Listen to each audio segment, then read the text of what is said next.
अलवर के खेड़ली कस्बे में सोमवार को प्रधानमंत्री नरेंद्र मोदी ने अमृत भारत योजना के अंतर्गत खेड़ली रेलवे स्टेशन का पुनर्विकास शिलान्यास किया।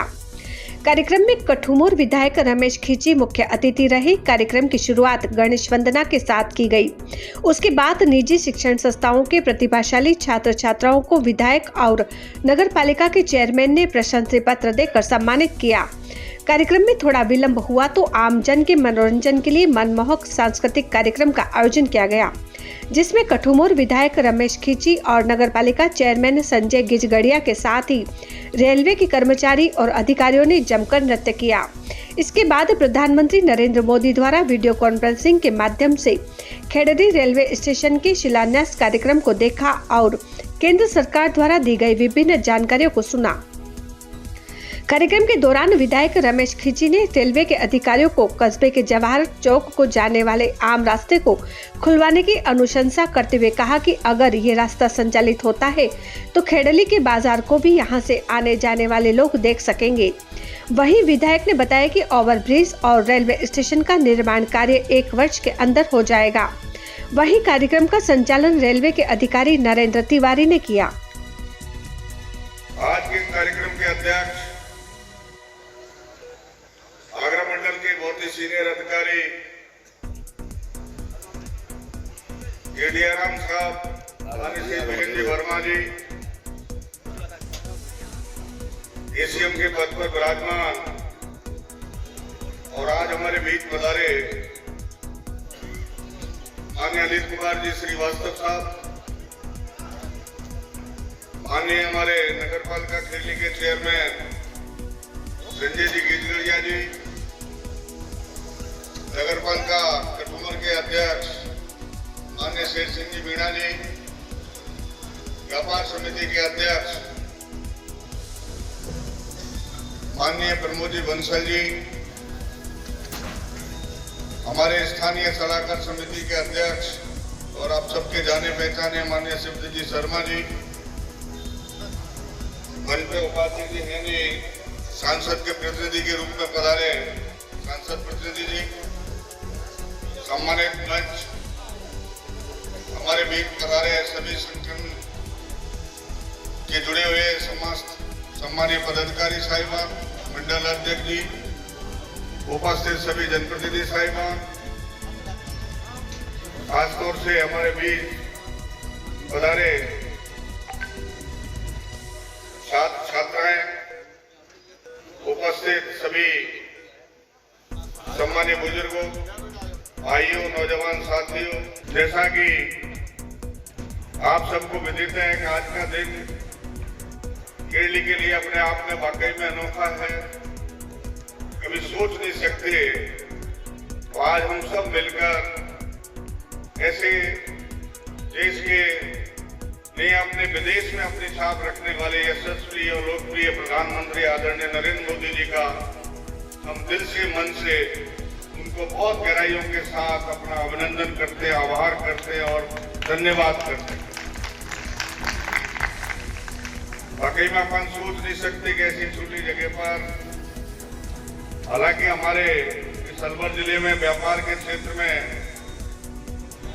और आवागमन के क्षेत्र में रेलवे स्टेशन आपका जितना भी आगरा मंडल होगा माननीय वर्मा साहब सबसे ज्यादा आय देता होगा। निश्चित रूप से आज आप सबके माध्यम से और खासतौर से हमारे यशस्वी प्रधानमंत्री जी ने जिस प्रकार से खेड़ली रेलवे स्टेशन का चयन कर आधुनिक और विभिन्न प्रकार की जो सुविधाओं के माध्यम से 16 करोड़ रुपए का यहाँ व्यय होगा, उस व्यय के माध्यम से मैं समझता हूँ इसका स्टेशन का कायाकल्प होगी। विभिन्न प्रकार की जो हमें अपने आप में जो देखने को मिलती थी कैपिटल स्तर पर, जिला स्तर पर, आज वो हमारे खेड़ली के स्टेशन पर हमें अपने आप में वो सुविधाएं देखने को मिलेंगी। बड़ी बड़ी सुविधाएं होंगी, आधुनिक जो सुविधाएं, चाहे वो डिब्बा जो अपन दिक्कत भटकते थे इधर उधर, डिस्प्ले के माध्यम से कौन सा डिब्बा नंबर किस नंबर पाएगा उसका एक स्थान होगा। निश्चित रूप से एसी हमारा वेटिंग रूम होगा। मैं समझता हूँ विभिन्न प्रकार की जो सुविधाएं हैं जो आज आधुनिक हमें अपने आप में आवश्यकता है और स्टेशन पर आकर अपने आप में अपना सौभाग्य समझेंगे, और अच्छा ये लगेगा। तो मैं समझता हूँ ऐसी सुविधाएं हमें अपने आप में आज हमारी सरकार लगातार देश के और यशस्वी प्रधानमंत्री देश को आगे बढ़ा रहे हैं। देश में अपना अब तो विदेश में अपना मान बढ़ा रहे हैं। मैं समझता हूँ मैं भी अधिवेशन में गया था, तब उन्होंने अपने उद्बोधन में कहा था कि आपको रेलवे स्टेशन एयरपोर्ट जैसे स्टेशन दिखा करेंगे। तो मैं समझता हूँ ऐसे प्रधानमंत्री को बार बार अपने आप में मैं धन्यवाद करना चाहता हूँ। मान्यवर, निश्चित रूप से हमारा रेलवे मंत्री जी का बहुत बड़ा इसमें अपना हाथ होगा, लेकिन कुछ सुविधाओं और कुछ बातों के लिए मैं आपके बीच में हमारे एडेराम रखना चाहूंगा कि आप हमारे सीनियर अधिकारियों के माध्यम से चाहे रेलवे बोर्ड के चेयरमैन साहब को विभिन्न प्रकार के किस तरह से पहुंचा सकते हैं। मैं समझता हूँ इसका रेलवे स्टेशन को निश्चित रूप से जब इतना बड़ा आप अपना व्यय करना जा रहे हो, इतना बड़ा आधुनिक स्टेशन बनाने जा रहे हैं, तो मैं समझता हूँ जनता को भी जो विभिन्न हमारी जब रेलगाड़ियां इधर से उधर निकलती हैं और सीधी सीधी चली जाती है, तो लोगों का बड़ा दुख होता है कि आज हमारे स्टेशन पे कोई गाड़ियां ही नहीं रुक रही। इसलिए मैं आप सबसे निवेदन करना चाहूंगा कि मैंने आपको लिखित में भी दिए, मैं पढ़कर सुना सकता हूँ कि इन सब रेलगाड़ियों का रोकने का काम करें। मैं समझता हूँ आप सब अधिकारीगण नाराज नहीं होंगे। मैं निवेदन करना चाहूंगा कि आप कोई टेक्निकल गड़बड़ बताते थे कि टेक्निकल इसमें फिट नहीं होता, टेक्निकल उसमें नहीं आता, लेकिन सब देखने के बाद छोड़ो, अब जनता की सुविधा के लिए हमें बहुत आवश्यक है कि रेलगाड़ियों का ठहराव होने की व्यवस्था कराने का काम करें। निश्चित रूप से जिस चीज में आप आशंका जताते, जिस चीज से आप अपने आप में कहते हैं कि हमारा लॉस होगा, मैं समझता हूँ रेवेन्यू यहाँ से बहुत अच्छी आपको मिलेगी। यहाँ का जो लोड आपको कहने की बात आती है, वो लोड भी आपको पर्याप्त रूप में मिलेगा। तो मैं निवेदन करना चाहूंगा कि आपकी 6-7 रेलगाड़ियां हैं, इन रेलगाड़ियों को कैसे आप अपने आप में रेलवे स्टेशन पर रोक सकते हैं, चाहे साबरमती आगरा हो, चाहे साबरमती ग्वालियर हो, और आगरा से साबरमती हो, ग्वालियर से साबरमती हो, जोधपुर हावड़ा हो, हावड़ा से जोधपुर हो, बीकानेर से हावड़ा हो और हावड़ा से बीकान हो। मैं समझता हूँ रेलगाड़ियों का नंबर भी है, आपको लिखित में मैं दे दूंगा अलग अलग चुनाव, तो मैं समझता हूँ समय में बहुत लगेगा। इसलिए आपसे मेरा विशेष अनुरोध है, और आपका इतना सक्षम अधिकारी भी, आप बहुत सीनियर है, 1-2 रेलगाड़ियों की अभी हमें आपके उद्बोधन से हम पहले कहते तो अच्छा लगता कि आप उसकी घोषणा करते। निश्चित रूप से हम माननीय रेल मंत्री जी से भी हम उस अधिवेशन में गए थे, मिले थे, और मिलकर फिर अवगत कराएंगे। यदि पार्लियामेंट इलेक्शन से पहले हो जाए तो मैं समझता हूँ आपको और परसेंटेज का वोट मिलेगा, और ज्यादा होगा। ये सुविधाओं के माध्यम से मैं समझता हूँ करें। खासतौर से हमारा आपने देखा होगा रेलवे स्टेशन में एक छोटा सा गाँव पास में है और पड़ोस में, इसको बहुत बड़ी दिक्कत होती है। इसलिए मैं निवेदन करना चाहूंगा कि आपका फुटपाथ जो रेलवे ओवरब्रिज फुटपाथ का बनाने का काम करें एक्स्ट्रा, जिससे हमें अपने आप में बहुत बड़ा लाभ होगा। आपने देखा हमारा जो मुख्य बाजार है, उस मुख्य बाजार का आपने दरवाजा बंद कर रखा है स्थानीय रेलवे स्टेशन पे। आपने देखा होगा, इसका सर्वे करा लें तो इससे जो हमारा जवाहर सर्कल का सीधा बाजार में जो भी यात्री उतरते हैं, तो कम से कम बाजार का नजारा तो देखें, पता नहीं कहाँ ऊपर इधर से उधर निकल जाए। और कई असुविधाओं से यात्री को दिक्कत आती है, वो आराम से बाजार से जाए। और मैं समझता हूँ यहाँ अच्छा कोई होटल भी बन सकता है, ठहरने का स्थान भी बन सकता है। यदि उसको खोल दिया जाएगा तो मैं समझता हूँ हमारे बाजार के लोगों को फायदा होगा और यात्रियों को उसमें जाने आवागमन में भी सुविधा मिलेगी। इसलिए मेरा आपसे आग्रह कि गेट को भी खोलने का आग्रह मेरा है, विशेष रूप से इसको खोलने का काम करें। इन्हीं शब्दों के साथ लगातार आप सबसे मेरा ये निवेदन है, मैं आप सबसे निवेदन करना चाहूंगा कि इस स्टेशन के विकास को लिए गति तेज के साथ बढ़ाते रहे, काम करते रहे। समय समय में जो सुझाव हमारे हैं उनको आप अपने आप में मानते रहे। आप देख रहे हो आज हालात जिस तरह से देश आगे बढ़ रहा है, उसी प्रकार से आज हमारे यशस्वी प्रधानमंत्री देश में मैं समझता हूँ जिस तरह से उन्होंने अपने आप में संकल्प लिए हुए कि आज हमारा 2047 में विकसित भारत बने। निश्चित रूप से हमारा विकसित, आज जो देशों में हमारे लोग कहते थे भारत गरीब है, आज आर्थिक क्षेत्र में हम तीसरे स्थान पर धीरे धीरे पाते जा रहे हैं। निश्चित रूप से आगे आज लगातार देश आगे बढ़ रहा है और बढ़ता रहेगा। ऐसे यशस्वी प्रधानमंत्री को पुनः तीसरी बार हैट्रिक बने और हमारा प्रधानमंत्री बने, देश का विकास हो, और उसी के साथ कठुमर का भी अच्छा विकास हो, खेलने का भी अच्छा विकास हो। निश्चित रूप से आप सबने पानी की मांग रखी, आपने अभी देखा होगा परसों ही हमारे लोकप्रिय मुख्यमंत्री जी आए थे और उन्होंने सबने अपने याद सेवी की घोषणा की। निश्चित रूप से हमारे कठुमर क्षेत्र को विधानसभा को, खेड़ी को, सबको निश्चित रूप से आरसीबी का पानी भी मिलेगा, अच्छी सड़कें भी बनेंगी, शहर का आधुनिक विकास भी होगा। ये आप तो संकल्प है हम सब।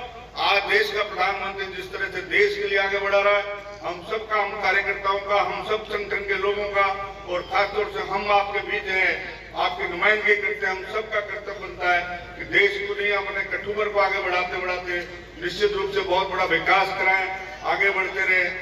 अभी आपने देखा होगा हमारा रेलवे स्टेशन के माने शिवराम जी साहब हमारे हैं, बेचारे ने बहुत अच्छा धीरे धीरे समय पर जब भी मैं समझता हूँ अधिकारियों को शायद कोई निर्देश मिले होंगे, चाहे वो बागवानी की बात हो, स्टेशन को साफ सफाई रखने की बात हो, तो इस तरह का अधिकारियों का जो कर्तव्य और दायित्व बनता है उसको समय पर यदि पूरा करेंगे तो निश्चित रूप से हमारा स्टेशन का भी विकास, क्षेत्र का भी विकास, लोगों को अच्छा लगेगा। बाहर से, इधर से, उधर से, भरतपुर से, अन्य हरियाणा से लोग यहाँ से यात्री आते जाते बैठते, तो लगता है कि स्टेशन का वाकई में एक अच्छा विकास हुआ है। इन्हीं शब्दों के साथ मैं पुनः अधिकारी साहिबानों का बहुत मैं स्थानीय मुख्य अतिथि हो सकता हूं, लेकिन मैं आप सबका बहुत स्वागत भी करता हूं, अभिनंदन करता हूं और मान्यवर से मैं आग्रह करूंगा कि आप अपने अधिकारी के माध्यम से सीनियर चाहे बोर्ड तक आप पहुंचाने का इसको काम को करें। और स्टेशन पर जो ठहराव की बात मैं निवेदन कर रहा हूं और गाड़ी के शटल चलाने की जो मैं बात कर रहा हूं, कई शटल का भी मैंने आपको प्रतिवेदन दिया है, तो निश्चित रूप से आपको भी और रेलवे को भी फायदा होगा और आम जनता को, हमारे को आवागमन में फायदा मिलेगा। इन्हीं शब्दों के साथ आप सबका बहुत आभार, धन्यवाद, जय हिंद। देखिए, आज हमारे रेलवे स्टेशन खेड़ली पर माननीय हमारे यशस्वी प्रधानमंत्री आदरणीय नरेंद्र मोदी जी ने शिलान्यास किया है और आज ये रेलवे स्टेशन एक आधुनिक रूप में सेवाएं देगा। आम जनता, जो ग्रामीण से जुड़ी हुई जनता है, जिसको आज तक इन सुविधाओं का कोई जानकारी नहीं थी, निश्चित रूप से ऐसे यशस्वी प्रधानमंत्री जी ने जो हमें अपनी सुविधा दी है, निश्चित रूप से सारे आम को हमको बहुत बड़ा इसका फायदा होगा। आम जनता जो ग्रामीण क्षेत्र की आएगी उसको आधुनिक रूप से देखेगी तो निश्चित रूप से उसको लगेगा कि हमारा भी एक विदेश जैसी सुविधाएं हमें अपने आप में मिल गई। देखो, विशेष तोहफा लगातार देते आ रहे हैं। हमारे 10 सालों में जितना देश में विकास किया है उसके साथ साथ आज हमें बहुत बड़े 2 तोहफा खेड़ी मंडी को मिले हैं। कठुमर विधानसभा क्षेत्र में आता है खेड़ी मंडी। आपने देखा होगा कि आज रेलवे स्टेशन का शिलान्यास हुआ। इससे 15-20 रोज पहले हमारा ओवर ब्रिज का फ्लाई ओवर का भी शिलान्यास हुआ था, वो 43 करोड़ के रूप में फ्लाई ओवर बनेगा। मैं समझता हूँ आवागमन की जो बड़े हमें सुविधाएं, उन सुविधाओं से हमें सुगम एक वो मिलेगा और जो असुविधाएँ थी उनको सरल तरीक़ा से निराकरण होगा। निश्चित रूप से मैं रेल मंत्री जी से जो हमारा अधिवेशन था भारतीय जनता पार्टी का, देश में 2 दिन चला, उसमें भी मैं मिला था और अब मैं माननीय हमारे बहुत सीनियर अधिकारी, बहुत योग्य अधिकारी हमारे बीच पधारे हैं, उनको मैंने निवेदन किया है। निश्चित रूप से जब हमें इतनी बड़ी सुविधाएं हमारी सरकार दे रही है तो हमें निश्चित रूप से ये सुविधा भी हमें अपने आप में मिलनी चाहिए। जो बड़ी बड़ी रेल दूर तक जा रही है, उन रेलों का भी ठहराव यहाँ हो तो निश्चित रूप से हमारी आम जनता को इसका फ़ायदा मिलेगा और सरकार को इसको राजस्व भी अच्छा मिलेगा। मैं उस शटल के लिए भी मैंने इनसे निवेदन किया है कि एक शटल, मैं समझता हूँ एक और अतिरिक्त शटल जो मतलब आगरा से जयपुर तक सीधी लगातार सेवाएं करती रहे। दिन में 10 बजे यहाँ से निकले तो शाम को वहाँ पहुँचे, शाम से 5 बजे वहाँ से वापस आए, तो मैं समझता हूँ जो स्थानीय हमारे जयपुर से लेकर आगरा तक के जो यात्री हैं उनको, यात्रियों को बहुत बड़ी अच्छी सुविधा मिलेगी। निश्चित रूप से मैंने अधिकारियों से निवेदन किया, सरकार से भी निवेदन करूँगा, केंद्र सरकार के हमारे रेलवे मंत्री से भी निवेदन किया है। निश्चित रूप से ये ठहराव होगा, मुझे उम्मीद है। सर, ये जो इंफ्रास्ट्रक्चर है अभी आज जो उद्घाटन हुआ है, लगभग कितने समय में ये अस्तित्व में आ जाएगा? क्योंकि अमृत भारत योजना के तहत जितनी भी लाभान्वित हैं ये तो सारी कोच डिस्प्ले वगैरह मिल ही जाएंगी, लेकिन ये पूर्ण रूप से अस्तित्व में कब तक आ जाएगा? देखो, आप सबको पता है कि हमारे यशस्वी प्रधानमंत्री जी की बड़ी गारंटी होती है और गारंटी का मतलब है जो समय निर्धारित कर रखा है, जो जितना प्रोजेक्ट जिस तरह का है 16 करोड़ रुपये प्रोजेक्ट, मैं समझता हूँ 1 साल के अंदर अंदर ये शायद पूर्ण रूप से इसका विकसित हो जाएगा। पूर्ण रूप से निश्चित रूप से एक आधुनिक स्टेशनों में इसका खेड़ली का नाम आ जाएगा। एक वर्ष में स्टेशन के अतिरिक्त ये जो अपने आरओबी वगैरह हैं वो सारे 1 वर्ष में कंप्लीट हो जाएंगे? बिल्कुल, मैंने वही कहा, आरओबी वही बनेगा 1 वर्ष के अंतर्गत, उसका टाइम पीरियड है। Thank you.